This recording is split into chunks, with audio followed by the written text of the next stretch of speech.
بسم اللہ الرحمن الرحیم نحمده ونصلی ونسلم علی رسوله الکریم اما بعد فاعوذ باللہ من الشیطان الرجیم بسم اللہ الرحمن الرحیم ان الدین عند اللہ الاسلام آمنت باللہ صدق اللہ العظیم اللہم صلی علی سیدنا مولانا محمد وبارک وسلم صلاة و سلاما علیک یا سیدی یا رسول اللہ علیک یا خاتم النبیین۔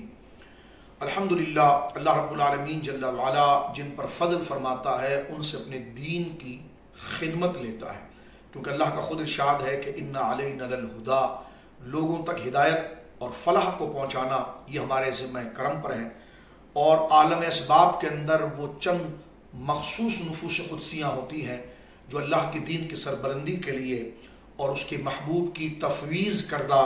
امانتوں کی حفاظت کے لیے سر دھڑ کی بازی لگا کر اس کے لیے اطمینان کا ذریعہ دین کی وفاداری ہوتی ہے۔ دور صحابہ سے الحمدللہ اہل سنت و جماعت کی ترتیب کا سلسلہ جاری رہا، قرآن مجید فرقان حمید کے تحفظ سے لے کر اور دین کی بقا کے لیے چاہے بدر ہو، حنین ہو یا کربلا ہو، وہاں سے لے کر الحمدللہ ماضی قریب میں امام ربانی حضرت اعلیٰ حضرت تاجدار گولڑا رضی اللہ عنہ اجمعین، یہ اکابر اہل سنت ہیں جنہوں نے اپنے محاذ پر پہرا دیا۔ لیکن ماضی قریب میں اگر ہم 2 یا 3 دہائیوں کے پیچھے جائیں تو اہل سنت و جماعت کے جید علماء کی قیادت میں، ان کی تربیت میں اس پاکستان میں ایک بڑا روشن نام آیا کہ جس نے اہل سنت کے نظریات کا تحفظ کیا۔ اس میں مراد قائد سنی تحریک شہید محمد سلیم قادری نور اللہ ضریحہ، ان کی آواز میں ایک ایسی تاثیر تھی کہ جب انہوں نے اہل سنت کے حقوق اور مساجد و مزارات کے حقوق اور اس ملک کے اندر امن و عامہ کی فروغ کے لیے آواز لگائی تو ان کی پر اثر آواز نے نوجوانوں کے دلوں کے اندر ایک مقام پیدا کیا، اور الحمدللہ اس دور سے لے کر آج تک فقیر سنی تحریک سے کسی نہ کسی ذریعے، محبت کے ذریعے اور کسی واسطے ناطے سے الحمدللہ قیادت کے ساتھ بھی اور ہر کارکن کے ساتھ وابستہ رہا ہے۔ سلیم قادری رحمہ اللہ ہو یا حضرت افتخار بھٹی ہوں، عباس قادری ہوں، اکرم قادری ہو رحمہ اللہ، اور جتنے کارکنان ہیں اللہ ان کے درجات بلند فرمائے۔ اور یہ کہ سنی تحریک کے الحمدللہ یہ کارکن اتنے عظیم ہیں کہ انہوں نے ایک شہادتوں کا سلسلہ ہے کہ جنہیں دہشت گردی کا شکار کیا گیا اور جنہیں بڑی بربریت کے ساتھ امن کے فروغ کے قصور میں ان کو مارا گیا اور اپنے حقوق کے حصول میں مارا گیا، شہید ہوئے ہیں وہ، اللہ ان کے مدارج کو بلند فرمائے۔ اور ایسی تربیت ہے کہ الحمدللہ میں سنی تحریک کے جس کارکن کو جہاں پاتا ہوں اس میں دین، مسلک اہل سنت اور پاکستان کے لیے ایک وفاداری کی خوشبو اس میں پائی جاتی ہے، اور اس کے چہرے کے اوپر وفاداری اور سچائی کی جاذبیت ہوتی ہے۔ حال میں پاکستان کے معاملات کو بیرونی قوتیں جو متزلزل کرنا چاہتی تھی، وہاں پر روافظ کے فتنے نے پاکستان کے اندر بہت بڑی گویا کہ خلفشاری پیدا کی، جس میں اہانت صحابہ کر کے علیہ باللہ اتحاد کے شرازے کو منتشر کرنے کی کوشش کی۔ حال میں پاکستان سنی تحریک کا جو کیمپ لگا ہوا تھا حیدرآباد کے اندر، اور جس پر شب خون مارا، دہشت گردی کی اور بدترین انہوں نے حرکت کی اور صحابہ اکرام رضوان اللہ اجمعین کی اہانت کی، اور سنی تحریک کا یہ پرامن ذکر صحابہ اور اہل بیت کا جو اسٹیج تھا، نعروں کا، نغموں کا، نظموں کا، نعتوں کا، اس کی بے حرمتی کی، اور بر وقت یقیناً اس سے سارے اہل سنت کی دل آزاری ہوئی، فقیر تک بھی وہ بات پہنچی، اور جو سینرو بنا ہوا ہے پورے ملک کے اندر کہ کس طریقے سے اہل سنت کو دیوار کے ساتھ لگایا جا رہا ہے،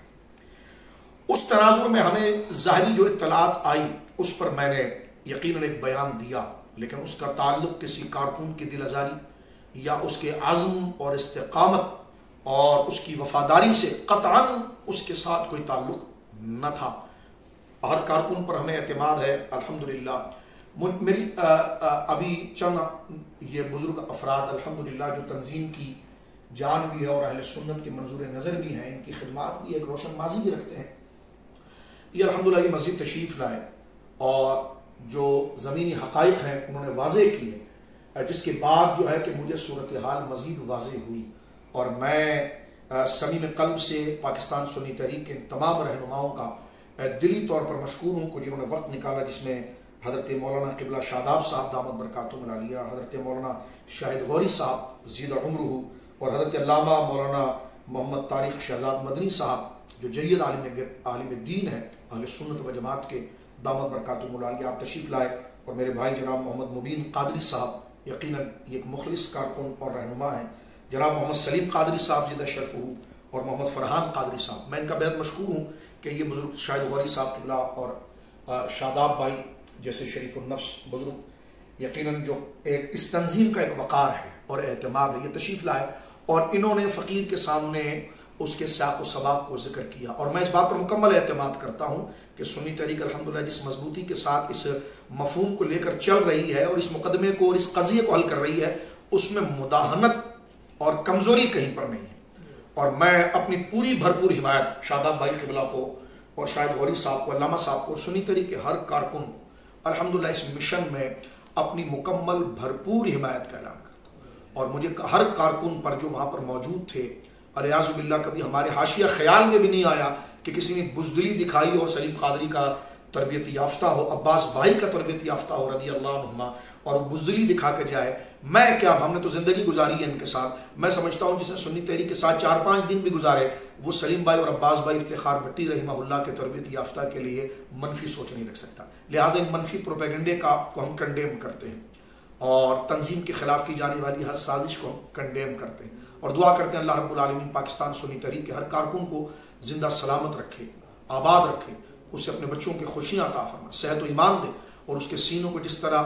اپنے حبیب کے محبت کے نور سے اللہ نے منور رکھا ہے، اللہ یہ فیضان اس کی اولاد میں جاری رکھے اور مشکلوں سے اللہ محفوظ رکھے، اور اس قیادت کو اللہ سلامت رکھے۔ فقیر کے یہ جملے میرے لیے توشہ آخرت بنے، اور اس تنظیم کے اکابر میرے بھائی سلیم قادری جیسے شہید اور ایک اعتبار والا نام عباس بھائی رحمہ اللہ، افتخار بھٹی صاحب، اللہ رب العالمین ان کے مدارج کو بلند فرمائے۔ اور میں حیدرآباد کے علماء سے بھی یہ ذکر کروں گا اور اپنے مریدین یا محبین بھی ہیں ان سے بھی کہوں گا کہ